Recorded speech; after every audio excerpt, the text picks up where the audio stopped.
Consensus உருவாக்கினாதான் பாகிஸ்தானுடனான இந்த மோதல்ல India வெற்றி பெற முடியும். நல்லா ஞாபகம் வச்சுக்கோங்க. இந்தியாவுக்குள்ள ஒருமித்த கருத்தை ஏற்படுத்தினா மட்டும்தான் மோடி அரசு இந்த முயற்சியில வெற்றி பெற முடியும். அப்படி இல்ல, நாங்க எங்களுக்கு தோணதை செய்வோம், நான் சொன்னதை கேட்டுட்டு நீங்க எல்லாம் இருன்னு பேசினாங்கன்னா மக்கள் மன்றத்தில் இவர்கள் அம்பலப்பட்டு போவார்கள். போர்லாம் வந்தா நாடு தாங்காது, அதை ஞாபகம் வச்சுக்கோங்க. ரெண்டு தரப்புக்குமே பேரழிவு வரும். அதே மாதிரி சர்வதேச சமூகத்தையும் கன்வின்ஸ் பண்ணணும். நம்ம நினைக்கிற மாதிரி எல்லா நாடுகளும் இன்னைக்கு இந்தியாவை ஆதரிக்கலாம். ட்ரம்ப் ஷேம்ஃபுல் திங் இருக்காரு. ஐக்கிய நாடுகள் மன்றத்துல மூடிய அறைக்குள் நடந்த கூட்டத்துல க்ளோஸ் டோர் மீட்டிங்ல எந்த விதமான முடிவும் எடுக்கப்படாம எந்த அறிக்கையும் இல்லாம 19 அறிக்கை கொடுத்துட்டு போயிட்டாங்க. நம்ம நினைச்ச மாதிரி ஒண்ணும் நடக்கல. நமக்கு உண்மையான வெற்றி ராஜதந்திர ரீதியில சர்வதேச அளவுல பாகிஸ்தானை தனிமைப்படுத்துவது.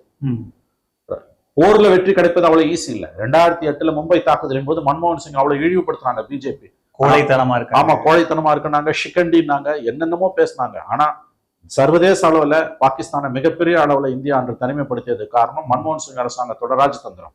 அதனாலதான் அதுக்கு பிறகு அவ்வளவு பெரிய தாக்குதல் எதுவுமே நடக்கல. அவங்க ரொம்ப நாள் அதுல இருந்து வெளியில வரவே முடியல. பாகிஸ்தானால அதுல இருந்து வெளியில வரவே முடியல. இன்னைக்கு அந்த மாதிரியான ராஜதந்திர நடவடிக்கைகளை எடுத்த மாதிரி தெரியல. ஓரளவு எடுக்கிறாங்களே வெளியே எடுத்த மாதிரி தெரியல. ராணுவ நடவடிக்கையால மட்டும் பாகிஸ்தானை தனிமைப்படுத்த முடியாது. இந்தியாவோட இந்த நடவடிக்கைக்கு பல நாடுகளில் எதிர்ப்பும் இருக்கிறது. இதை தயவு செய்து ஞாபகத்துல வச்சு